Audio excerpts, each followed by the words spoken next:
our clients ranked in the 3-pack for the most competitive terms in some of the most competitive markets in the country. I'm also going to be making this very case study driven.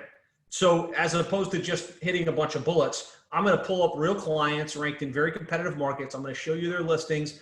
I'm going to show you their websites. I'm going to talk about the specifics of what went into getting them ranked, how we moved them up the results from not ranking on the maps to ranking in the first couple of results, so that you get the ideas, right? Okay, I need to do this, I need to do that. But you also get the strategies and the specific tactics that you could go back and try on your own if you wanted to. So that's what we're going to be covering on today's session. Give me a yep, give me a let's do it, give me a this sounds awesome. If you're in comments, if you're in for this, give me a thumbs up or a like if you're watching this on Facebook.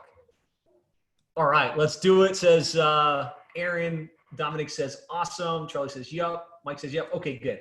Let's get this party started. So this session on Google Maps is part of our overall digital dominance method, right? And the digital dominance method is everything you need to do to truly maximize your lead flow online.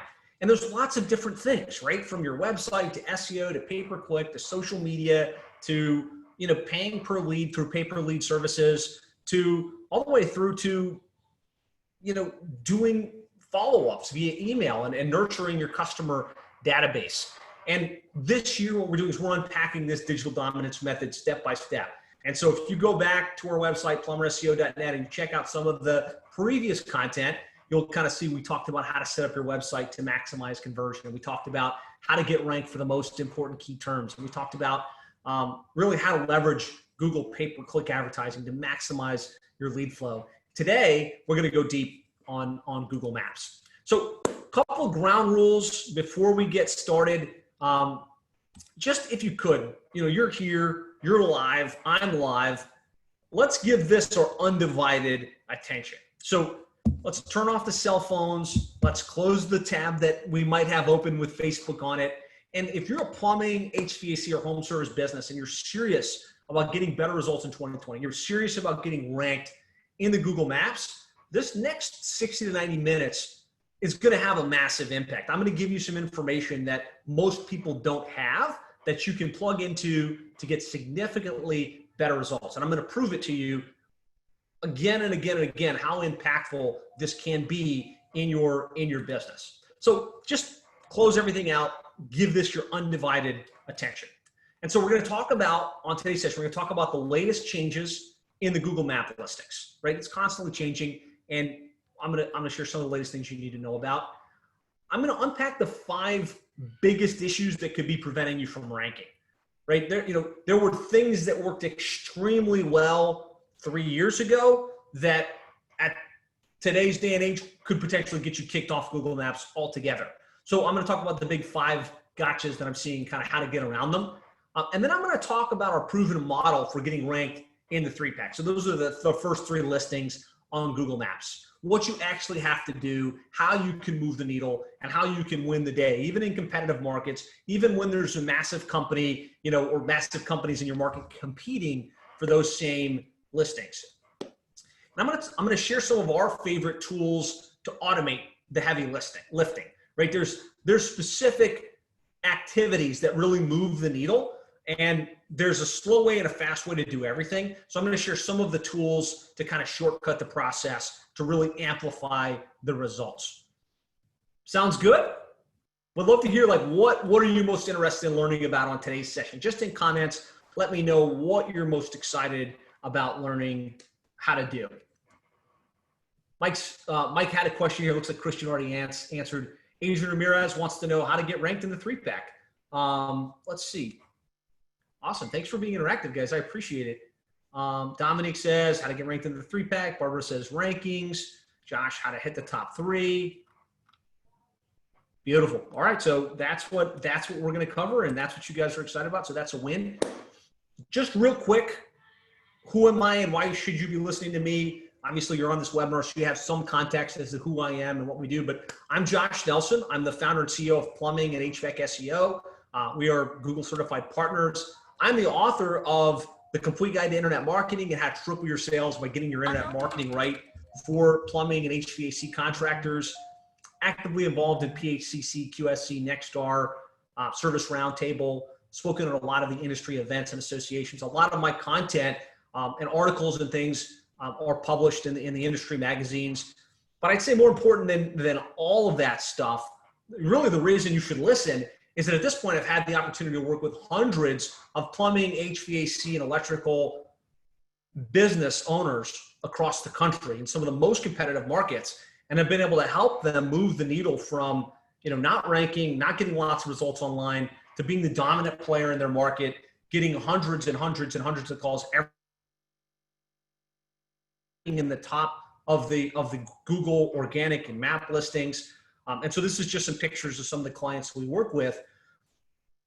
But I say that because what I'm going to share with you isn't based on theory. It's not like I read a book on Google Maps and I'm like, okay, here's some cool things you can do with Google Maps.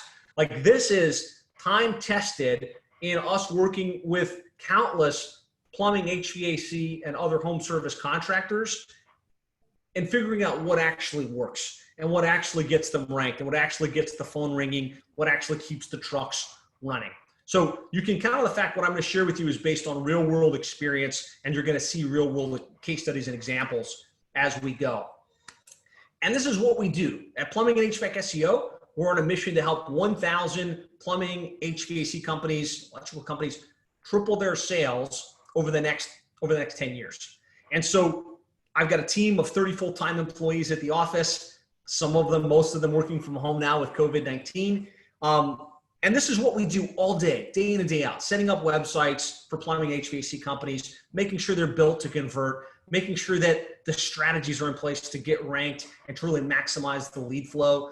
And so if at any point you'd be interested in talking with us about how we can help you do this, right? Some of us want information, and that's awesome. Other of us want implementation, right? We want, okay, if these guys know exactly how to do this, I just want to hire them and get the result. So if you ever get to that place where you're like, hey, why don't I just hire Josh and his team to do this for me? We'd love the opportunity to talk, right? And Christian is on here in chat. If you're happen to be watching this in Facebook, just give us a call. Go to plumberseo.net and hit the schedule button. We'll get on a call and we'll talk about how we can help. So that's my mini plug before we dive into the content. If there's any way we can help, we'd love the opportunity. This is what we do, right? We do this stuff for plumbing, HVAC, home service companies. So before we dive all of the way in, the key question we have to answer before we even start is, does Google Maps even matter, right? The algorithm's constantly changing. Google has moved the organic listings down, right? I think I've got a slide here, but at the end of the day, it used to be the maps dominated everything, and then it just kept getting shifted further and further down. And so if that's the case, does it even matter? Maybe we should just focus on Google local service ads. Maybe we should just focus on Google pay-per-click, right? Is it even worth, Ellen Rohr always said this when we were working closely together. She always said, is the juice worth the squeeze, right? Is it even worth the squeeze here with Google Maps? And I'm going to tell you that yes, the results have changed around. Yes, the Google Maps have shifted down the page, but the reality is the lion's share of searchers still click the organic non-paid listings when looking for your services. So the statistics tell us about 44% of the calls come directly from people clicking on Google Maps. So they bypass local service ads, they bypass the paid search listings, and they go straight to the maps and the organic listings. 70 plus go to organic in general. 44% click on Google Maps, making it the #1 place people look and click and call when they need home services. I'd love to hear from you in chat. Like, you guys are all consumers of these services as well. Maybe not plumbing, maybe not HVAC, but if you need the pool repaired, if you need to have the carpet cleaned, if you need to have someone fix the garage door, when you run a search, do you click on the local service ads? Do you click on maps, or do you click on organic? I'd love to know. Or do you go to like Angie's List or Thumbtack or something like that? Put in comments here for me just so we can kind of do a little cross section, because we are all users of these resources. What do you click on? Where do you go when you search? I know me personally, the first thing I'm going to do is I'm going to look at the Google Map listings. I'm going to look at who has the most reviews. I'm going to check those companies out. They're going to be my first pass. And if I can't find a qualified contractor there, I'm probably going to start to look at some of the aggregators, right? Some of the aggregators like Angie's List or Thumbtack. And then my very last option is going to be something like Home Advisor, where I know I'm going to get a bunch of bids from non-qualified folks. Let's see. Maps, organic, maps. Dominic map listings, because I know they're local. I click on Google Maps. I click on the organic because I'm feeling like the best, the best of the underdogs. I get that. Excellent. So I don't know if you guys can all see the chat, because a lot of you guys chatted to the panelists, but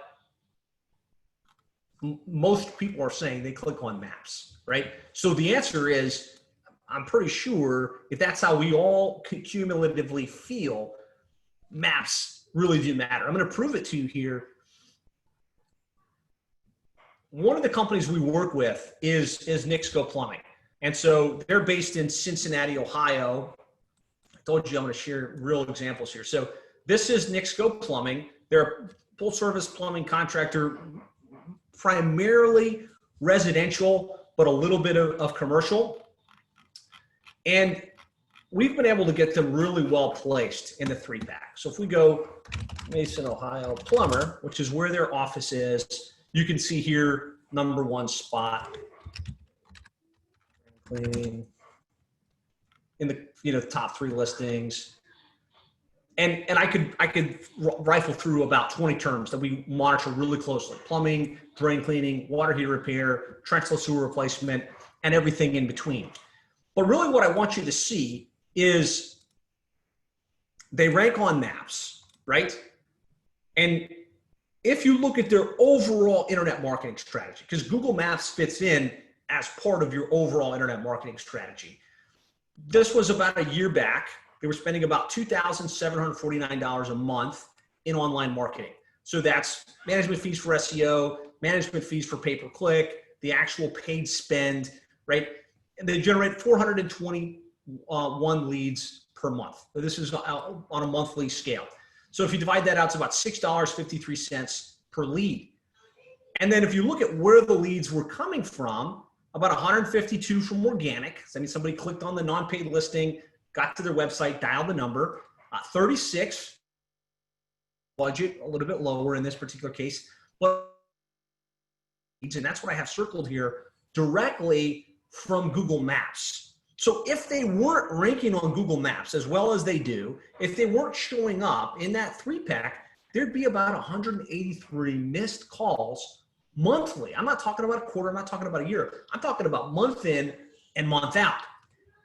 And so I update these slides as we go. So I did this webinar, a version of it last year around this time. These were the numbers. Fast forward to today, these numbers have increased pretty significantly. Now they've increased their budget a little bit, 4,744, 572 leads, 216 from organic, a little more from Google paid search, right, 128, and 196 from Google Maps, right? So I really just want to draw the correlation that if you didn't have a play for Google Maps optimization, if you were just focused on pay-per-click advertising, your cost per lead would be significantly higher, and you'd be leaving a lion's share of your highest quality, lowest cost per lead opportunities on the table.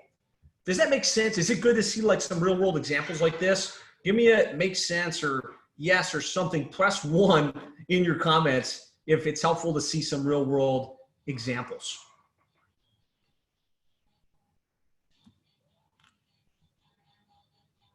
I got some ones coming in. I got some yeses coming in. Excellent. Okay, good. Thank you for the verification that it's helpful. Okay, now I'm going to show you a company we work with in Buffalo, New York. Heating and cooling. I typed in Buffalo plumber, plumbing. Let's do like water heater repair. So you can see they come up.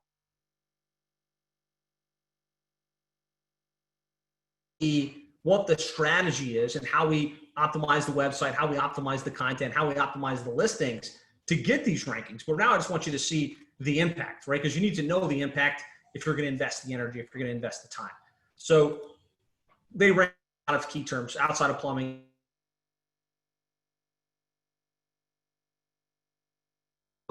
On a $10,000 spend, so a slightly larger company, slightly larger budget, about $9,053 right here in the middle in total investment, 684 leads, divide that out to about an average of $13.24 per lead, 223 from organic, 169 from pay-per-click, and then 148 from Google Maps. So there again, like these Google Map listings, 148 leads, pretty significant impact in terms of results. Now, fast forward, we look forward now to this last month. This is July 2020, current COVID situation and all, about a 6,000 spend, 1,056 tracked calls, average of $6.50. Talking about 409 Google Maps, organic calls, 296 PPC, and 285 from Google Maps. So again,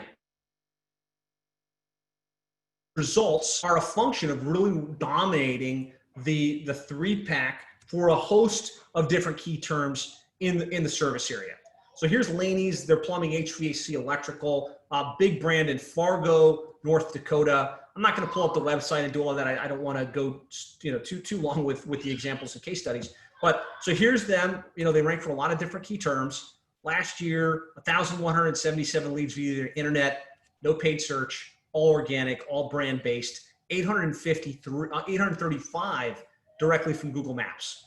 And if we jump to, again, 2020, right now, last month, 1,408 calls via Google Maps. So, I think these numbers, if you look at how they've increased, part of it is if you get your internet marketing strategy right and you get an overall strategy that's getting you ranked, that has a website that converts, that's tapping into all of the different channels, your lead volume is going to grow. Even if you're large, you're going to continue to see an increase. But also tells me that as we sit right now in the middle of COVID-19, there's two ways of looking at it. There's some contractors that are saying, economy shut, schools shut, unsafe environment, and they let their mindset go to a place of fear. Oh man, I'm going to have to let guys go. I can't be, continuing to advertise. Business is down. I've showed you 3 examples that just in the last 30 days have generated, 500 plus leads directly via the internet. So if you can keep your mindset in the game right now, your customer, the consumer, still needs your services. As a matter of fact, they need your services more than ever before. So stay in the game. The opportunity is there. And I hope that I've made a really strong case that when you optimize your Google Map listings, you get ranked in the top 3 results. It can have a massive impact on the number of leads, the number of sales, and really the growth within your business. So one last example, I have to give an HVAC example because I showed a couple of plumbing, HVAC, and electrical. This one specifically HVAC, and it's Cardinal Heating and Cooling out of Sun Prairie, Wisconsin. So Sun Prairie, AC repair, heating repair, AC contractor, indoor air quality, they come up for almost all of this stuff. And if you look at the overall spectrum of their online marketing, about $12,000 in spend, 1,077 leads, about an $11.13 average cost per lead for HVAC, extremely good. 300 on Google organic, 263 from pay-per-click, and 420 directly from the Google Maps. So I can say emphatically, without any question, yes, Google Maps drives calls, and you can't rely on pay-per-click alone. As a matter of fact, you can't rely on local service ads alone or Google guaranteed listings alone, which a lot of people, I'm having these conversations every day, a lot of plumbing, HVAC, home service contractors like, oh, Google guaranteed, that I can show up in that 3 area up on the top, and that's all that matters. Well, as we're seeing it, yes, it's a great play. right? Your average cost per lead there is very affordable. It's wonderful, right? But if that's all you did, you'd be missing out on a lot more search. You'd be missing out on a lot more opportunity that would be missing in your business. So again, just want to hear from you guys. Helpful to see a couple of examples to kind of restate the importance and the value of getting ranked in the top 3. Give me a yes, helpful, one, something, just so I can make sure we're on the same page. All right, Josh says, great case studies. Albert says, very helpful. Aaron says, yes. Steve says, 1. Stats mobile to desktop. I can look that up for you. Most people are searching this stuff on their desktop now. I mean, from their mobile phones. So yeah, and they're clicking right on the Google map, click the call button, right? As a matter of fact, that's where these numbers track from. Somebody was asking, I apologize, I didn't see it. Are you putting a tracking number on Google Maps in order to track this information? And we put a tracking number on the website so we can track source. Here's what somebody's clicked on an organic listing. They see a tracking number and that tracks this organic. If they click and they came from pay-per-click, we can have it swap a different number or a different set of numbers so we can track the number of calls from Google pay-per-click. And these calls are literally from mobile device clicks. So within Google GMB or Google My Business and who was it? Somebody on here, and I'm glad to have you with us. Sherry is a Google My Business expert, correcting my terminology on it. The terminology is not that important to me, but the click, you can run reports and see, okay, how many people clicked the call? That's 420 people that clicked right from Google Maps from their mobile phones. There's probably more that dialed directly off the Google My Business listing. So good stuff. Okay. So now let's get into it. Like what has changed with Google My Business? What's changed with these Google listings and how to get ranked in the Google Maps in your service area? The first thing we all know, and this is now actually relatively old news, is it went from 7 results to 3. There was a long time where the Google Map listings took up most of the page, right? And now it's just 3. So you have to be better. You have to be more competitive. You have to have more reviews. You have to have better optimization to be in the top 3. But being in the top 3 now carries more weight than it ever did, because now instead of competing and showing up and taking up real estate in that map area with 7 other people, there's only 3 to choose from, right? And if you've got more reviews, if you've got a better optimized profile, the chances are they're going to call you as opposed to the competition. Google's now serving map paid ads within the map results. I'll show you what this looks like, how you can tap into it. Google Local Home Services is live in almost every major market across the country. I'll talk a little bit about local service ads. We've got a whole deep dive session we're going to be doing next month on how to win with Google local service ads, or Google local services or Google home services. We're going to really unpack that. But this is how the results changed, right? It used to be over here on the left. We had all of these map listings, and now it's down to the top 3, right? We've got the guaranteed listings in play, which is what's happening along the top, those top 3 results. And there's a very specific process for getting in there. And it's impacting the search results, right? We now, instead of all paid ads and then a couple of Google organic and then organic listings, now what we've got is local service ads, the Mac Pack, and the organic results. So without like going into a long explanation on Google local service ads, this is something you can sign up for. I would recommend go back or actually send us a message and say, hey, I want to learn more about local service ads, how to get ranked in local service ads, how to compete, how to win. We've got some great information and great resources on that really will walk you through how to claim it, how to optimize the listing, how to optimize the campaign, and then most importantly, how to optimize for ranking. Because you can't just buy the leads, right? You have to be the most competitive provider to even be in the rotation for those top 3 results that come on local service ads. The other big change that's happening with Google map listings is Google has massively cracked down on fake listings. So spam was a massive issue on the maps, especially in home services, plumbing, HVAC, electrical, locksmiths, etc. Basically what people were doing was, and I'm sure maybe you did this, maybe you didn't, people were claiming their aunt's house. They were claiming their cousin's house as their business location. They were setting up P.O. boxes and claiming those as their location. So they could have little Google map listings all over the area, right? And then they would claim those listings, and then they would go in and they would optimize them, and then they would build citations back, structured citations back to those fake listings. And it was a great game while it worked, right? But since 2015, they've knocked almost 70% of those listings out. And what Google really wants to see is businesses that have a real physical location where they're claiming to be on Google Maps, where somebody can come out and see them. And so there's a massive competitive advantage to be a plumbing, HVAC, home service company with a physical office in the city where you want to rank, like with the showroom or with at least a warehouse that you park trucks. Because when you have that authentic footprint and you've got the citations around it and you've got the reviews around it, like we're going to be talking about, those are the listings that tend to win the day, right? So real physical location. So here's what's hurting you, or maybe hurting you with how you rank on Google Maps right now.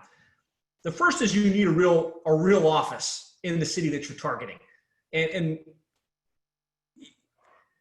there's lots of things you can do to kind of expand it a tad, but the reality is, if you're in Miami and you want to rank for Miami plumber, Miami plumbing, Miami drain cleaning, you need a physical office in Miami. To the extent where, if you're in Little Rock and you want to rank in North Little Rock, that can be challenging, right? You need a real physical address in the city that you want to rank.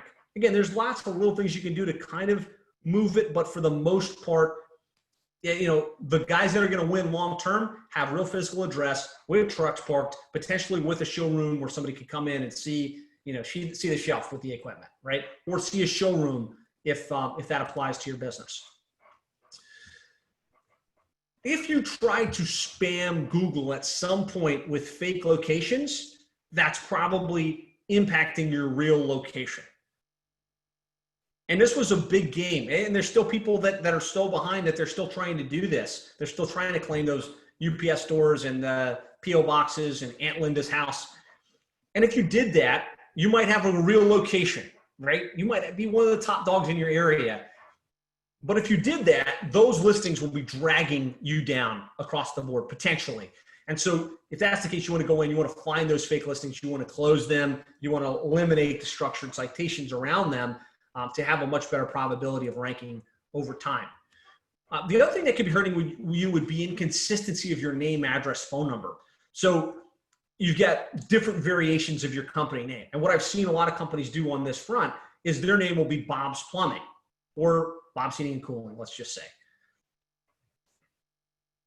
And somebody read something somewhere on a Black Hat SEO site that said, well, if you want to rank in maps, what you should do is change your company name to Bob's Heating and Cooling in Dallas, right?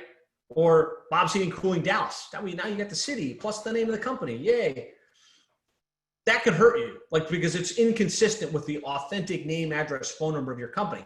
Also, you get different permutations of your company name, different permutations of your phone number, right? And to the extent you don't have a consistent name, address, phone number on all of the main listings, like your Angie's List and your City Search and your Yelp.com and the hundreds of other online directory listings and source sites, that could potentially be dragging down your rankings on the Google Map listings. And again, spamming your name into the categories, right? Google has a handful of categories that you can pick on Google Maps. Stick with the basic categories. Don't overdo it. Don't spam it. Right? If you've got some issues like this, you want to make sure that you've got it nice and tight. So Mike's asking a really important question, and it's important.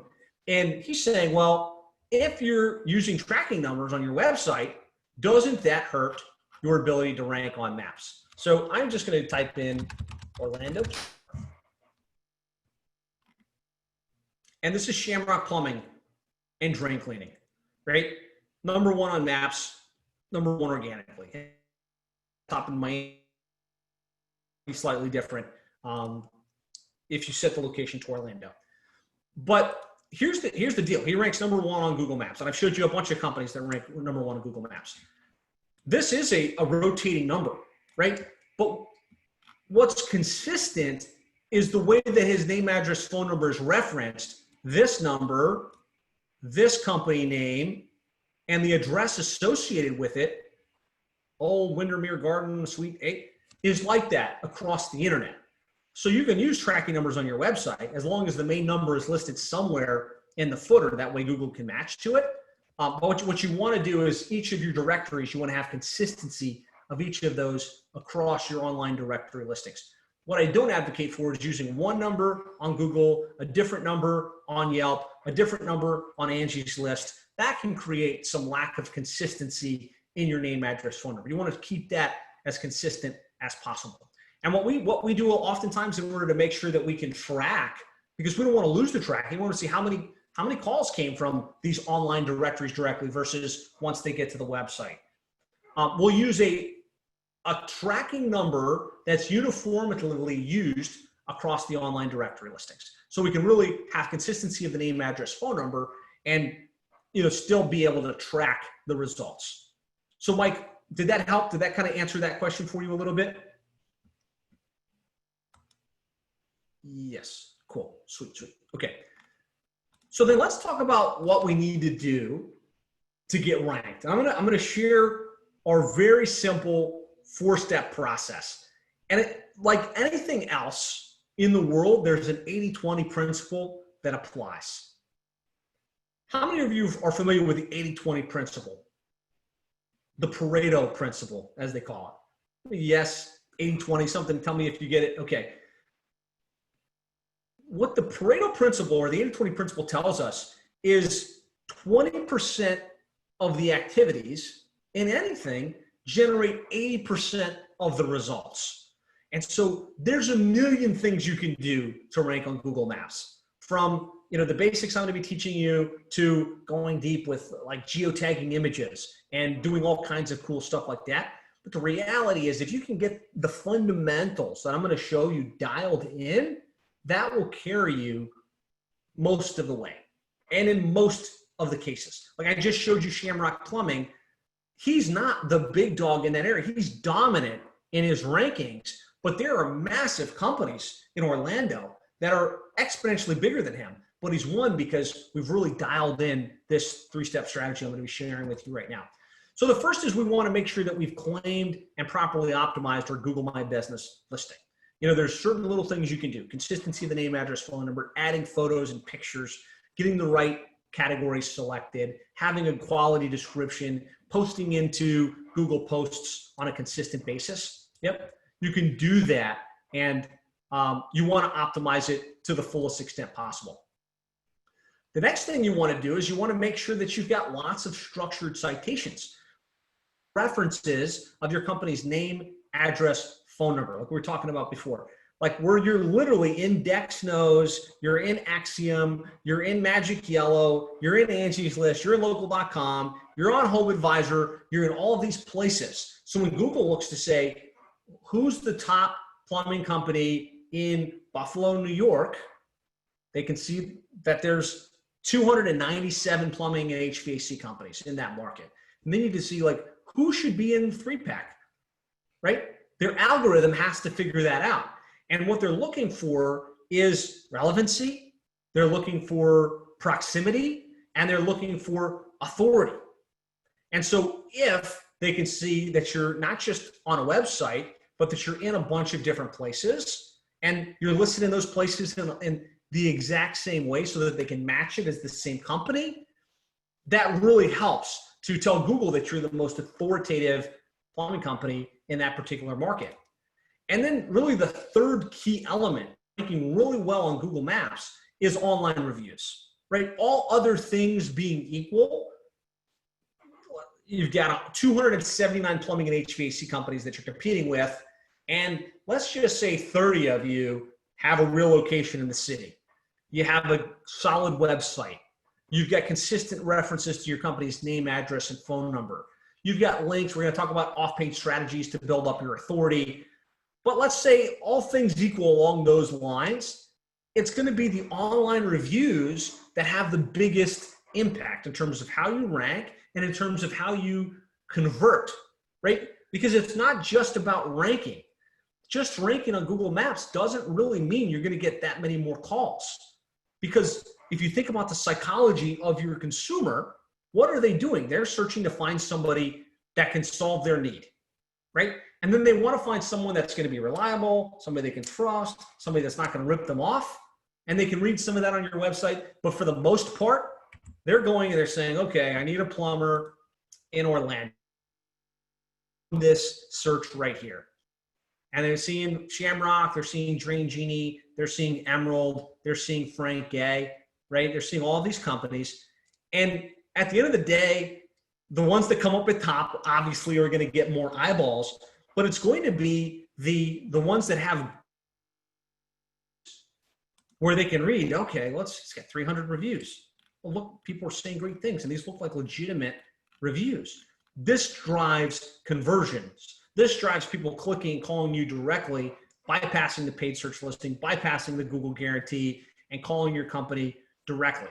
So I'm saying that this has a big impact, not just on your ranking, but also on how well your Google Map listing converts calls, leads, book jobs, revenue for your business. So we're going to talk about some specific strategies for generating consistent reviews. Then you've got on and off page SEO. So search engine optimization, how you set up your website, where you put your title tags, how you set up the content, how you set up your name, address, phone number on the website itself, and then how you build the authority and structured citations out of just these online directory listings to really move the needle in terms of how well you rank. So I've talked for like 15 minutes here just on some fundamentals on how to set up your website, how to set up your Google My Business listing. I just want to hear from you, like, what's been most helpful so far? We're going to go deeper. We're going to go quite a bit deeper. But from what we covered here, this simple 4-step process, what's been most helpful? What resonates with you so far? Trying to change the primary. Okay, I don't know what that means. Tracking number. Yeah, putting a tracking number in the Google Map listings. Yep.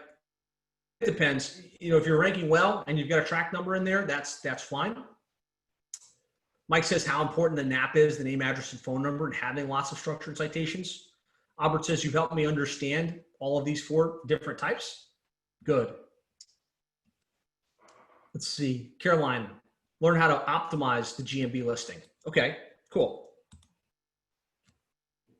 So as it relates to claiming and optimizing the listings,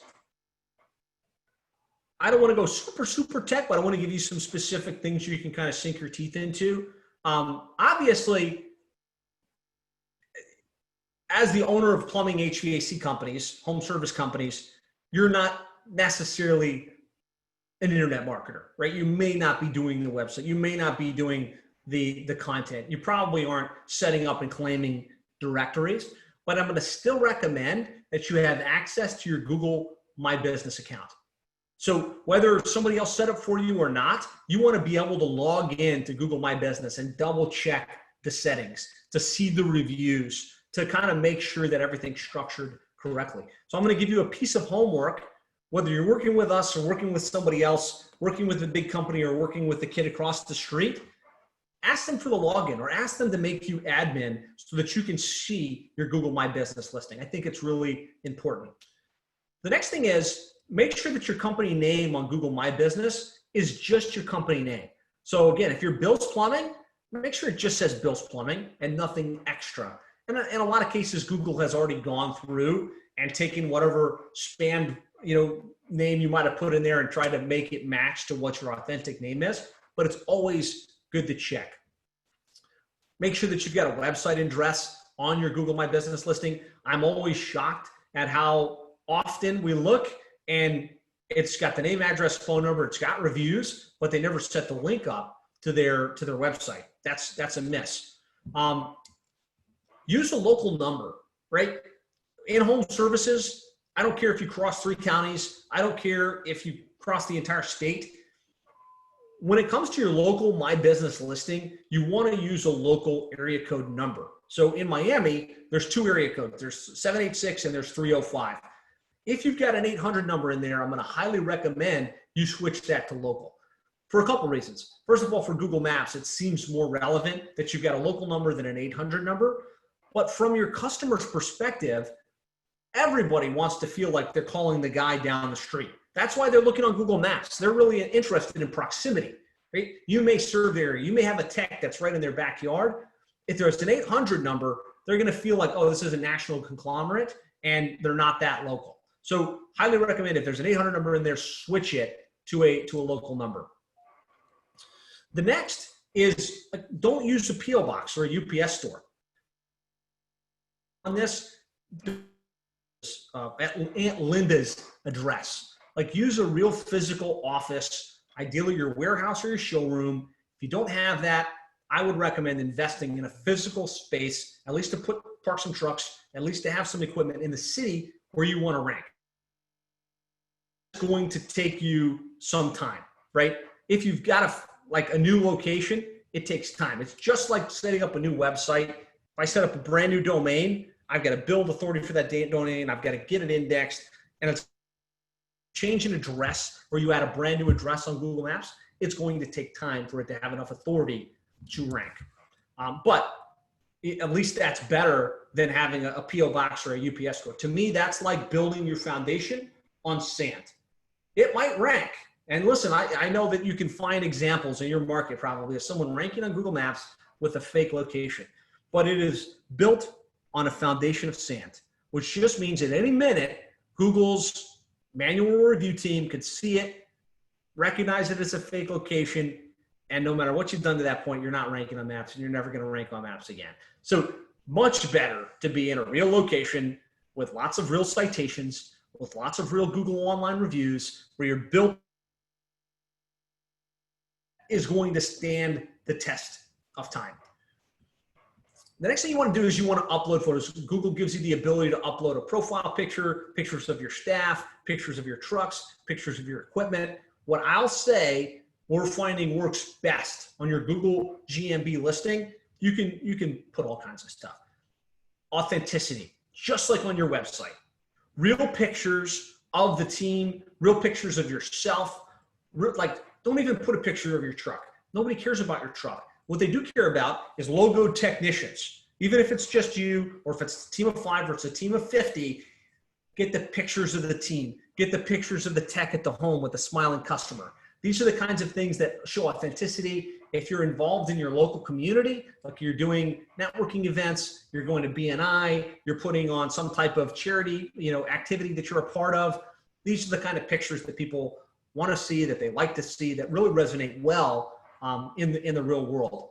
Less in plumbing and HVAC, less about the cool faucets that you installed, less about the high-end toilet that you installed. Even though that's relevant, it's not that interesting from a conversion perspective.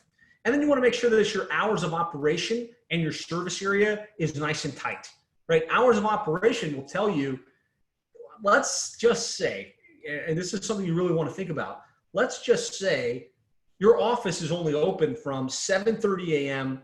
to 4 p.m. And then it closes and then it rolls over to a call center, right? You have the choice to set within Google My Business or your Google Maps listing to say, we're only open from 7:30 to 4, or to show 24/7. If you show that you're closed after 4, then you're not going to be showing up on Google Maps at that time, or you'll show up, but Google will show you as closed, and nobody's going to call you during that time. So I think as long as you've got someone available to answer the phone, those are your hours of operation. Even if someone calls at 10, you're not going to dispatch a technician, but you'll just be able to answer that call and potentially dispatch somebody for tomorrow. I would still mark that as 24-hour service because you've got someone available to answer the phone. So just some things to think about in terms of how you set up your Google My Business listing. And I'll share these slides with you. This is just a back end of Google My Business right here. This is where you would upload photos. This is where you click info, you add your photos. You want pictures of the authentic trucks. You want pictures of what's going on. You can see this company, 7,000 plus views. You want to have posts that are getting posted on a, at least a weekly basis. That way your GMB listing is being updated on a consistent, steady basis. You want to make sure that your PIN is verified, right? So there's a process here. Ideally, have somebody manage this for you. Don't try and verify the listing yourself. But if you verified it, it's going to have that little verified check. Put the pictures of the team, over 5,000 views of their team, right? And this was in a very short window of time. Less views are going to come for your logo. Less views are going to come for things like that. It's just not really all of that relevant. And then pay attention to the insights. Most people don't realize once you log into Google My Business, you can see home, info, photos, reviews, where you can check out all your reviews, and then insights. Insights will tell you, who's seeing your listing, who saw it on maps versus, directly in the organic listings, and then how many people actually called you from Google Maps. And so that's what we track on our end in order to pull that into our reporting.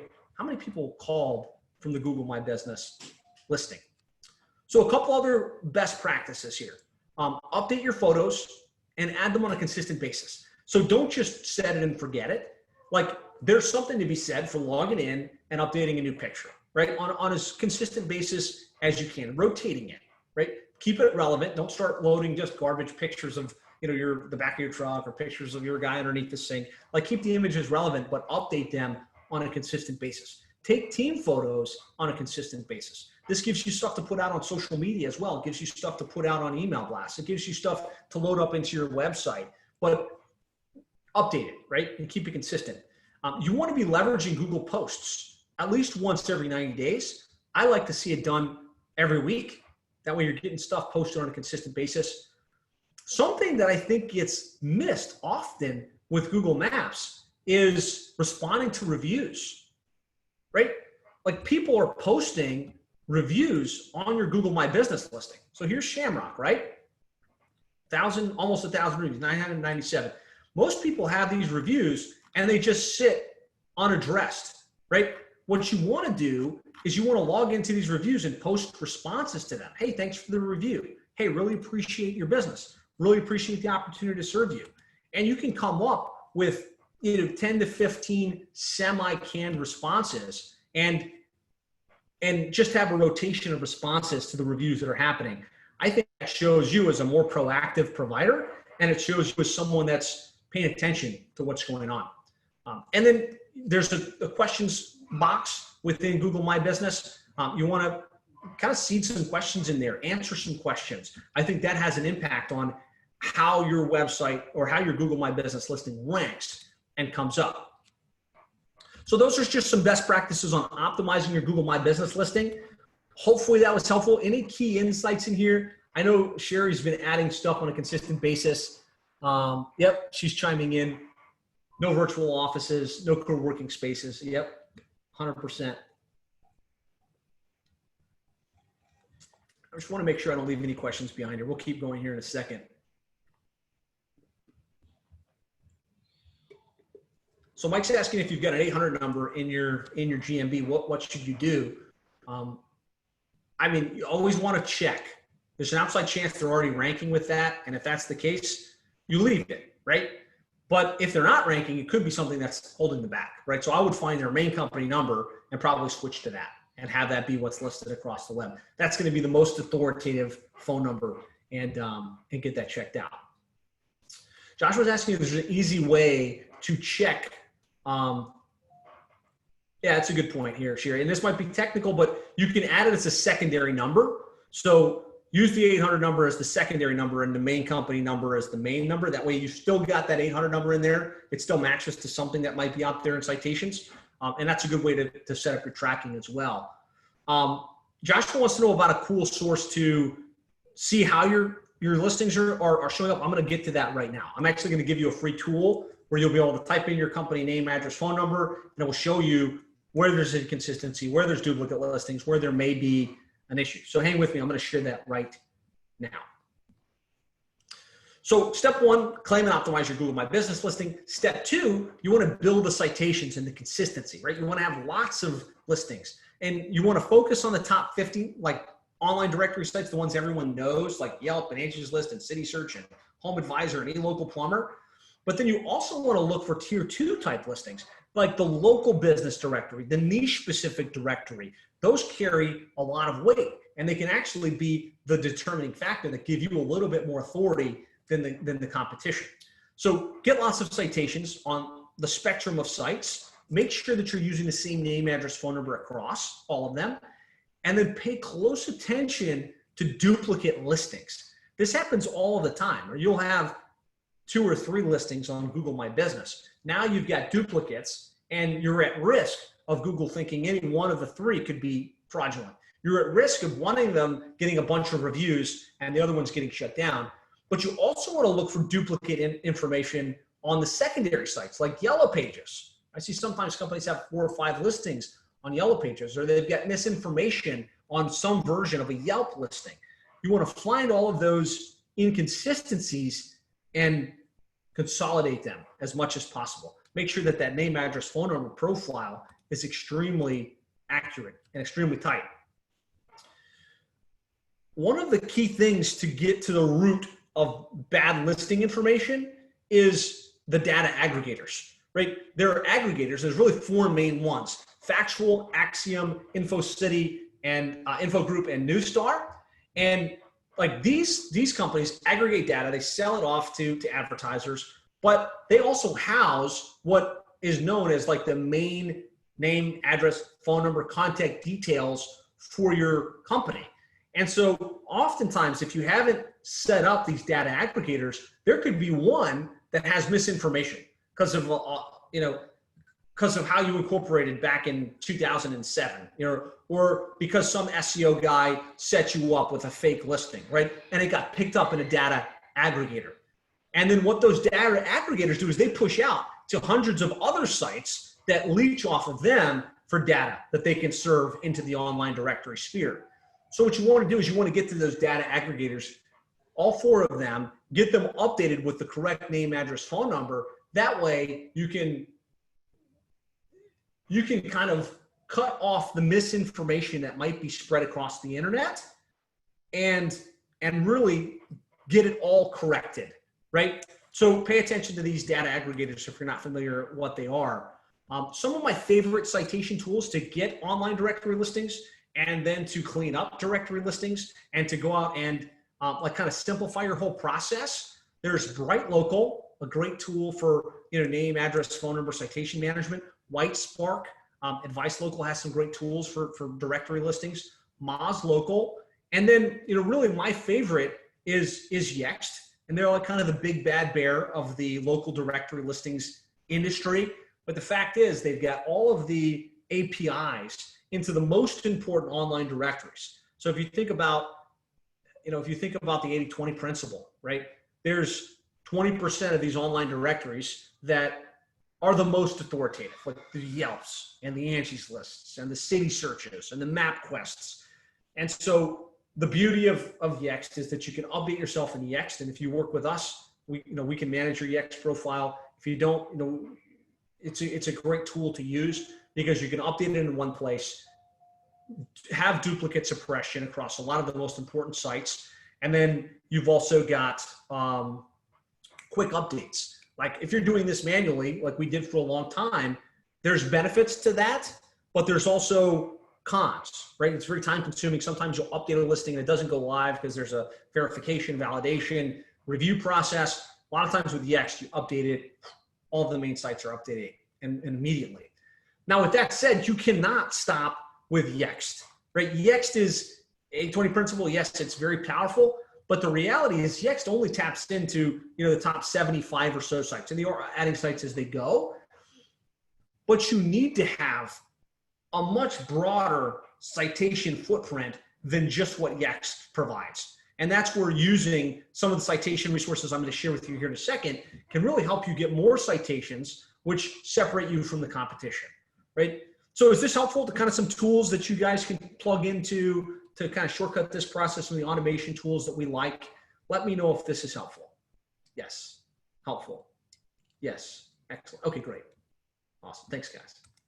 So Josh was asking for a resource to get a sense of,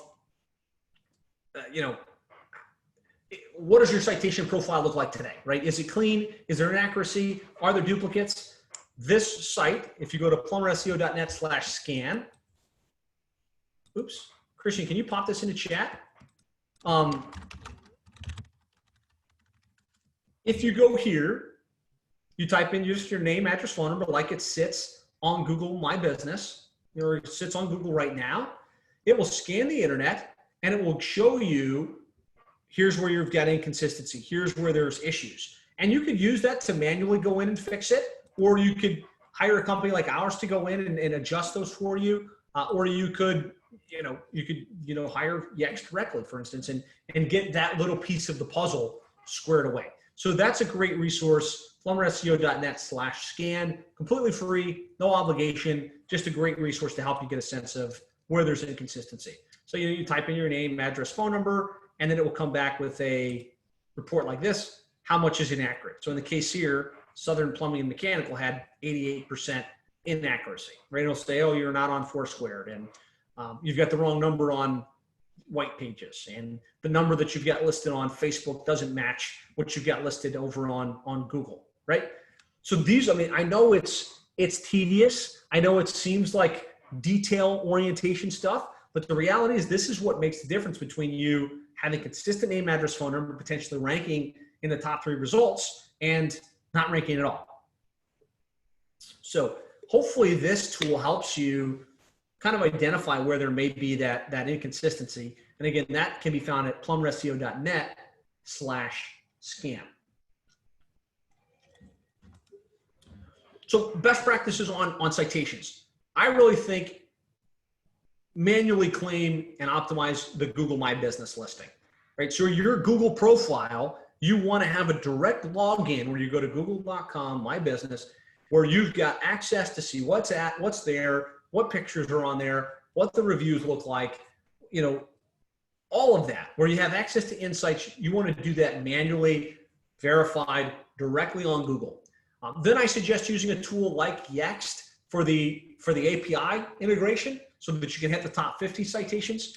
I think you pay to claim and optimize the top 4 data aggregators. That way you can really make sure you're controlling the content or the listing data downstream. And then you want to use a tool like Bright Local or Whitespark to find those niche directories, right? This is really what moves the needle, right? It's one thing to claim these directories, right? And to have yourself updated on Google, to have yourself updated on Yext, and to be in the data aggregators. What we do that a lot of the bigger companies or the people that are just doing the basic stuff here don't do is go to the next level, right? There's lots of smaller sites. There's lots of bigger sites that are very niche focused, and you want to have listings on those. The problem is it takes work. You can't just click a button and have it updated. Like you had to manually go to, random directory, Dallas.com, fill out the details, upload the pictures, type the URL, put the phone number, clean up the citation, and those extra 10, 15, 30, 70 new citations per month can really move the needle in terms of how authoritative your Google My Business listing is versus the competition. I hope that makes sense. Let me know if this is clear. What I don't want you to get is, okay, I'm just going to throw myself on Yext. I'm going to claim my Google My Business and call it a day, right? There's more to it. Like you have to be building this up consistently and over time. So I've got a list of some of the top citation sources that you can tap into. These are the ones that we tend to add our clients to. If we look specifically for plumbing HVAC, it's things like Networks and Contractors.com and Fixer.com and BuildZoom and Best Plumbers and HomeBlue.com, PlumbingWeb.com. That's like little, tier 2 and tier 3 citation sources that you can add yourself to in addition to Yext, in addition to the data aggregators. And so I've got that list for you if it's helpful. If you go to plumberseo.net/citations. Richard wants to know for the dentist niche. So this webinar specifically for plumbing, HVAC, home service contractors, you would want to develop your own list if you're looking for dentists. But there's specific citations, there's specific sources that you can definitely look into for that. hey, Christian, can you pop this link of the top citation sources in here into chat for me? How many of you guys would like to have access to that list of the citations? Just put in comments, citations. Okay, cool.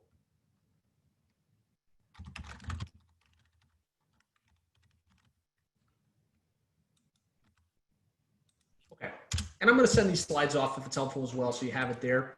So that's step one, claim and optimize Google My Business. Step two, get lots of citations, consistency of your name, address, phone number. Step three is going to be online reviews, right? I talked about this, right? The online reviews, all other things being equal. Christian, can you post that for me? Yeah, put the HTTPS in there and make sure that it lands on the right place.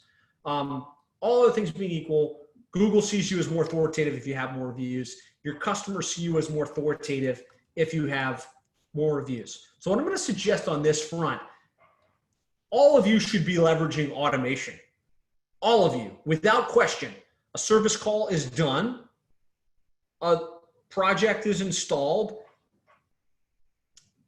An email and a text message absolutely needs to go out automatically without anybody on your team having to click a button, without anybody on your team having to follow up on it manually. Like, to the extent that you can do a job, have a very simple, thanks so much for your business. We'd love it if you write us a review. Click here to write a review. Have them hard logged into Google where they can post that review. That is the very best way to do it. And without question, the companies that have this automated into their process are doing the best, are getting the most reviews on a consistent basis, and are, you know, dominating in search. Because if you got lots of reviews, you must be credible. If people are saying you're great, there must be something about it. And that's what people want, right? They want to deal with the quality provider, and Google knows that. And so Google definitely gives preference to the companies that have the most online reviews. So leverage automation. I'm going to share some of my favorite tools for automating this with you here in a second. But don't leave it at that, right? You can't just use automation and call it a day. I think you want to have the automatic email and text message go out.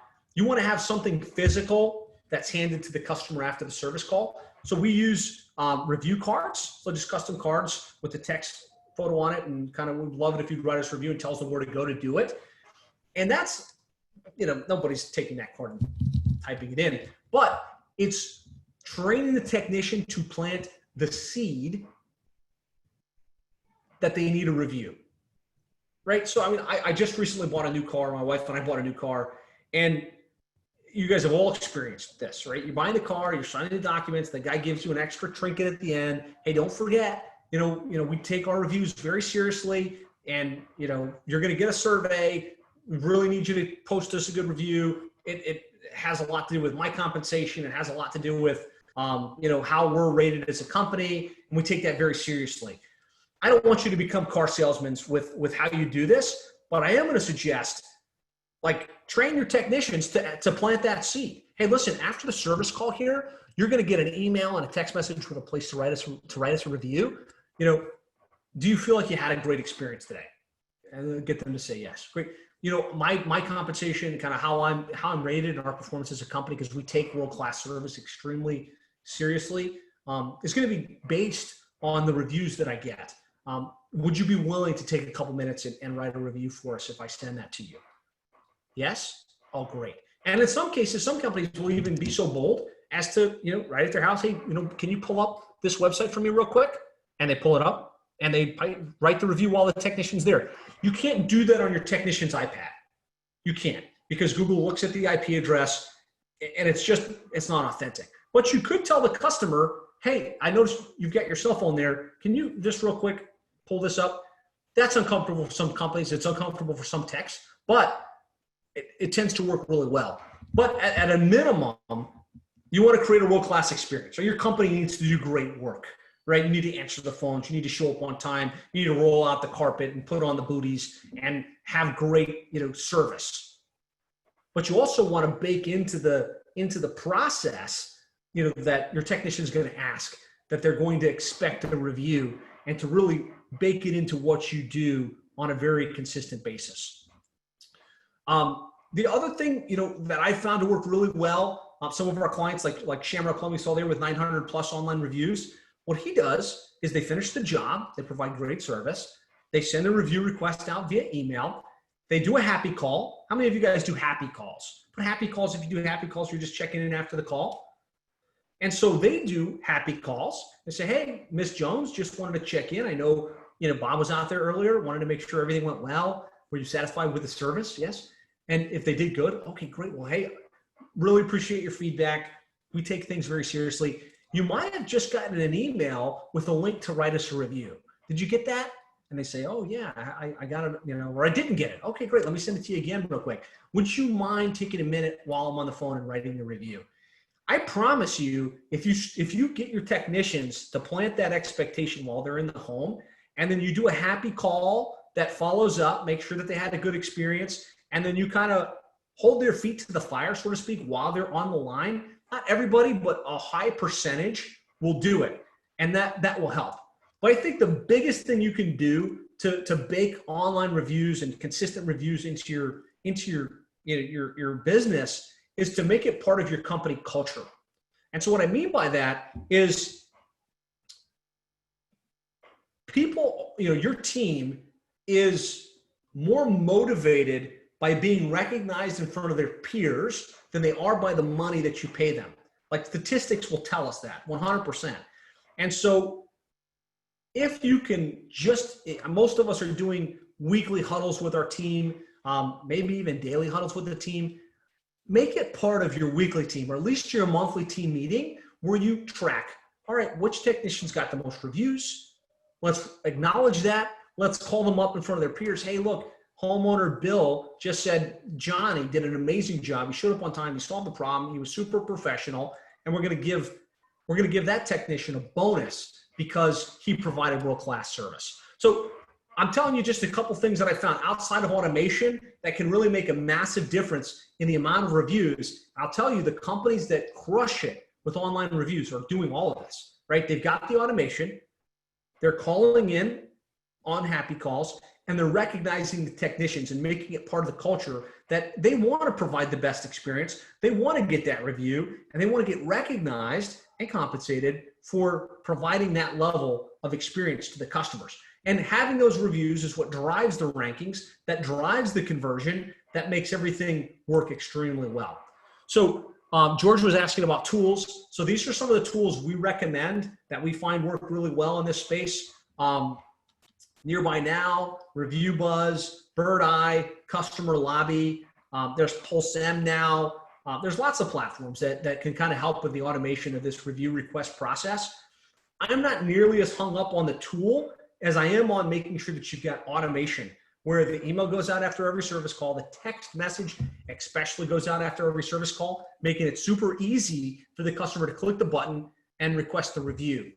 But there's something you can do to really even supercharge this to the next level, because a lot of these tools rely on, they're automatic but manual.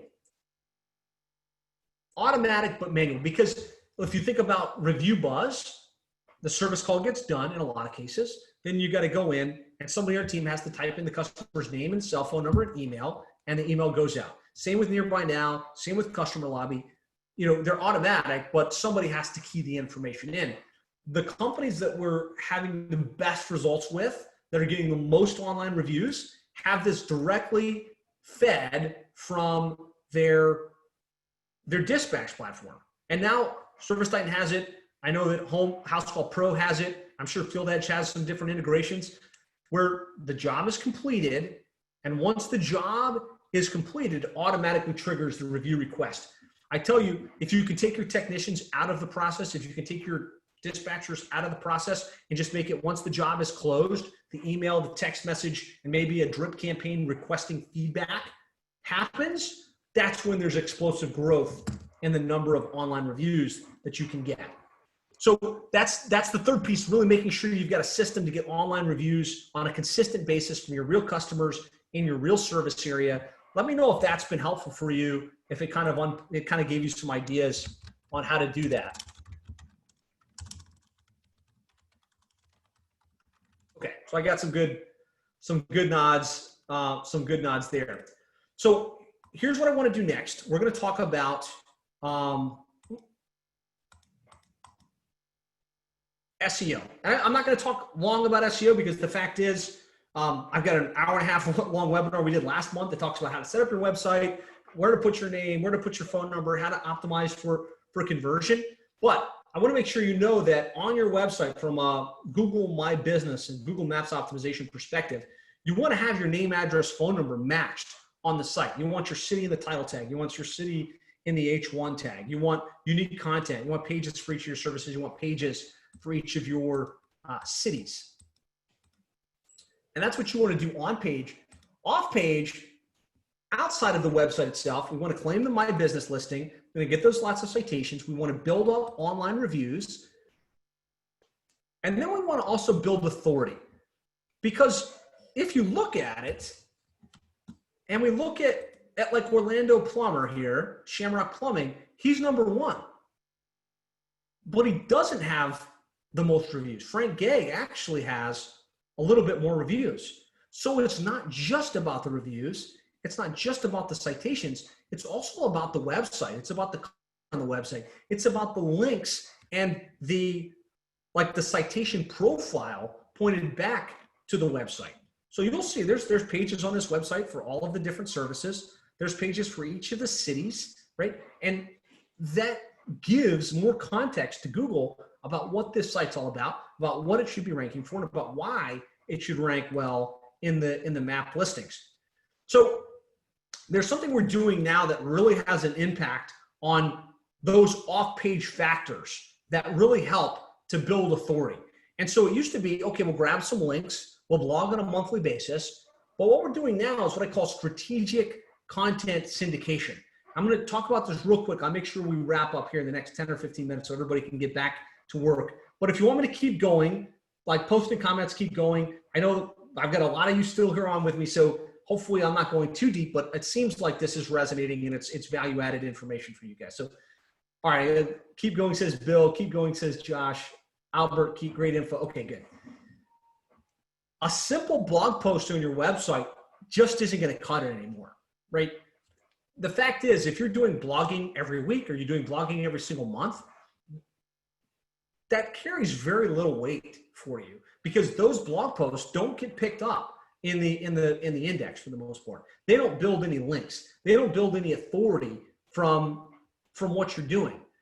And so really what we found works well is authority signal generation. So I'm going to skip this stuff because it gets pretty technical, but really when you get down to the nitty gritty of what Google wants to rank versus what Google doesn't on Google Maps, it really comes down to expertise, authority, and trust, right? If they feel that your company is the most expertise because you've got quality content, structured snippets, you've got media-rich content with pictures and videos on the site, that's going to build your expertise. Authority, if your website isn't only referenced from directories, but it's actually got links from authoritative news sites like ABC, CBS, Fox News, Fox and things like that, that's going to pass authority for your company, for the business. And then trust, right? Because the website has page rank, because it's got links, because people are staying on the website, they're not bouncing off at a super high level. All kinds of things, right? This is the local ranking factors report that is put out by a couple of different companies. Lots of things. And for you guys as home service contractors, this is super complicated. It's super technical, so I'm not going to get into it. But the bottom line is, if we can get more authority than our competition, if we get more links, more citations, and if we look at these are the most important factors, it's really about who's putting out the content. And if we can have authoritative attribution to the blog content that's picked up outside of just the website itself, I'm telling you, it has a huge impact on rankings, right? Because it's about proximity. How close is your business and the local business listing to the area where the person is searching? Zip codes, geocoordinates, things like that. How relevant is it to what they typed because of the H1s and the citations and the review velocity and everything else?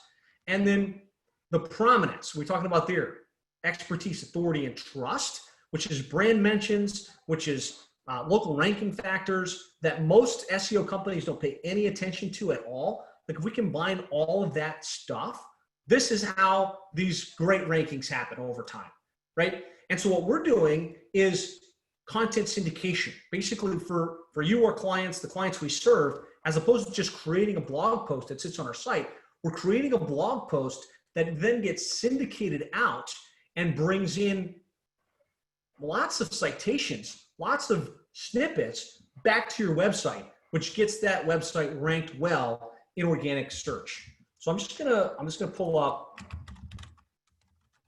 Valley Plumbing. It's one of our top clients in Salt Lake City, Utah. And so this is their website. Run a couple searches. You see they do really well in and around West Jordan, Lehigh Valley, everywhere in between. But if we look at news and media, we've shifted from just putting out blog content to putting out really media releases. And so every time we do a blog post, let's say I'm going to pick like put an end to waterborne viruses. This is relevant with what's going on with COVID-19. This is newsworthy. It's specific to their company, and it doesn't just sit on their website. This is really, it's almost like blogging on steroids, because now we're taking it, we're syndicating it out. And so you can see this has been picked up by like news sites in their area. So I'll just click a couple of these. But what you're going to see is each one of those sends authority back to their site. Like some of these links, like this is going back to water filtration. This is a quality link from a lot of different sources back to their website. And we use strategic anchor text throughout. Some of it passes back to their site. Some of it passes back to other sections of this. I don't want to get too technical here, but here's when it comes to Google Maps, where the rubber meets the road. We need more structured citations, name, address, phone number consistently across the web than our competition, right? And so now we've got an authoritative site, or actually hundreds of authoritative websites, linking back with anchor text, which actually helps with our SEO efforts.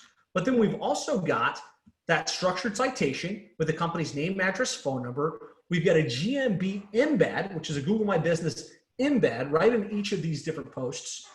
So without question, now this company, and if we're doing this on a consistent basis, 2-3 times a month, or even just once a month, we're creating more authority and amplifying the impact of the content that we push out. This is called content syndication, and it's having a huge impact on how well we can rank our clients in competitive markets. So, I'm not going to go into these case studies. I've covered it before, but as we shifted from just doing, bread and butter blog content to really syndicating, building up this profile of media releases that create more inbound links, more structured citations, has had a huge impact on how our clients rank in the organic listings. And I've showed you case studies. It feels like I showed a lot, but I literally only showed you like 6 or 7 clients.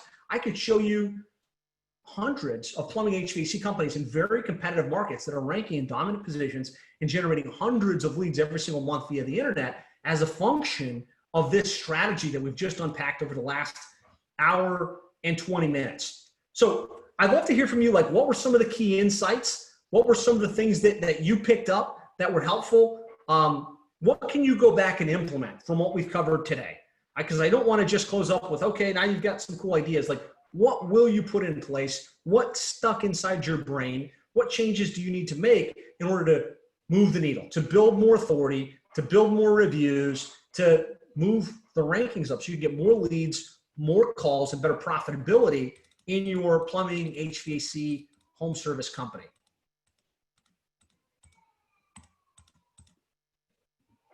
This was great. Are your citations no follow or do follow? So with the releases we're doing, we can actually set certain links to be do follow, certain links to be no follow, and a structured citation is a structured citation. So that's another place where it's getting picked up across the web. Great information. Scott says he's going to start syndicating more of his content to, in media releases. Excellent. So I'd love to hear from you guys. If this was helpful, great. I'm going to send the slides. If you'd like more information, let me know. If you'd like to talk with us about having our team implement this for you, we'd love the opportunity to chat.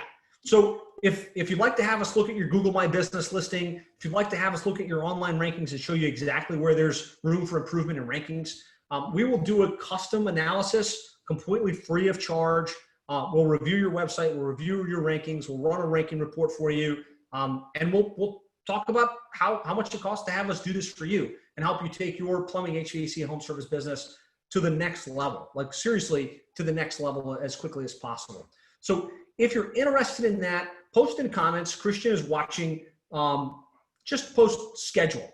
Just let us know you want to schedule and we'll be sure to reach out to you. Or what you could do is go straight to plumberseo.net/schedule. So if you could, Christian, pop that into chat, plumberseo.net/schedule, and that will take you to a page where you can pick a time on our calendar, and we'll get to work. Right? We give us a couple of days, and what we do is we run an analysis of your website. We do all of the work to see exactly where there's room for improvement and talk turkey. Right? Here's how much it will cost. Here's the results you can expect. Here's the process that we'll put in place. And either it makes sense to do something or it doesn't. It's completely no obligation and no cost to do that as well. Excellent. Let's see if there's any questions in here. Thank you guys for sticking with me. I hope this was valuable. It looks like we had a good group with us the whole time, so that's awesome. Christy says great information. Thank you. Are the other webinars available? Yep. If you go to our website and kind of look at the blog, you'll see usually we're adding that stuff to the blog as we go. Albert says great, as always. Appreciate that. Yellow Pages, do you do that? Not sure what you mean there. Like, so you can claim a free listing on Yellow Pages. We would definitely do that. Or you can advertise in Yellow Pages. Don't really recommend it. I'm not seeing a great return from the printed Yellow Pages and or the the yp.com or the online Yellow Pages anymore. It used to be good. And we're an online company. I used to say, hey, look, you should still be in print, but it's just not generating a ton of calls for most of the contractors we work with. I want to make sure I don't leave anybody out in terms of questions. I don't know if my brain can take 2 whole days of this. Okay. All right. Excellent. Excellent. Good deal. All right, guys. Well, thank you for joining us. I really appreciate your time and your attention. I will send an email out, Timothy, with the replay and with the slides. Gordon, where did you post the question? Post it again, because I might have missed it.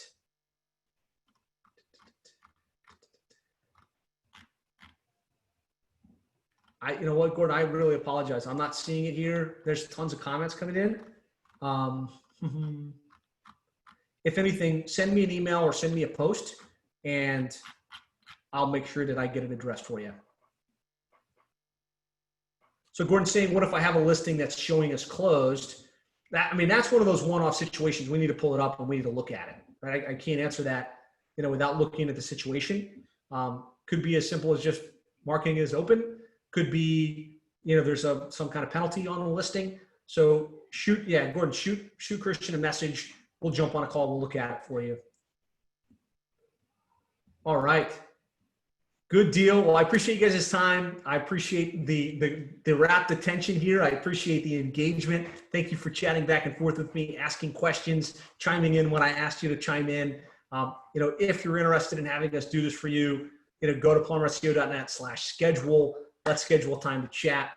And Sandra says, thanks for the webinar. Since the computer had problems, I missed the first part. Can I send the slides? Yes. Actually, it looks like the recording worked. So, by tomorrow, this whole thing will be up and available for replay. So you can watch the whole thing, and I will send the slides as well. Outstanding. Well, thank you guys. Have an amazing afternoon. Be sure to tune in for one of our sessions to follow. I believe the next webinar is going to be around Google Local Service Ads, how to make sure that you're capitalizing on that, how to make sure you're winning with Google Local Service Ads. So stay tuned for that, and have an amazing day. We'll talk to you guys soon.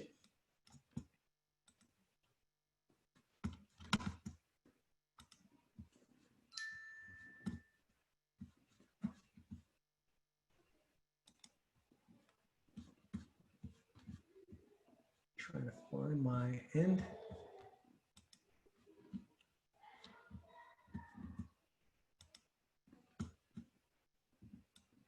All right, guys. Talk to you later.